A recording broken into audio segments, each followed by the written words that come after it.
V mesiaci jún privítal úrad Žilinského samosprávneho kraja dve návštevy čínskych partnerov. Prvá delegácia čínskej investičnej agentúry na čele s jej viceprezidentom Dong Taom rokovala aj so zástupcami Stredoeurópskeho technologického inštitútu CEIT a ZAICT. Navštívila kúpele v Rajeckých Tepliciach a letisko Žilina. Druhú návštevu tvorili novinári z čínskych médií na ich infoceste pod názvom Slovensko objektívom čínskeho fotografa.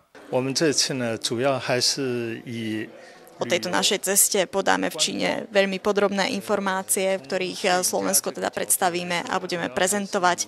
A jednou z platform pre túto prezentáciu bude večerník Sinmin. Jednotlivým delegáciám sú predstavované možnosti rozvoja potenciálu Žilinského kraja so zameraním na investície, rozvoj cestovného ruchu a infraštruktúry. Verím tomu, že to, čo sa podarí týmto fotografom a novinárom nafotiť, to, čo budú mať možnosť vidieť a o čom budú môcť písať, pomôže informovaniu čínskych obyvateľov alebo občanov, potenciálnych turistov, tak, aby prejavili záujem a navštívili nielen Slovenskú republiku, aj náš kraj.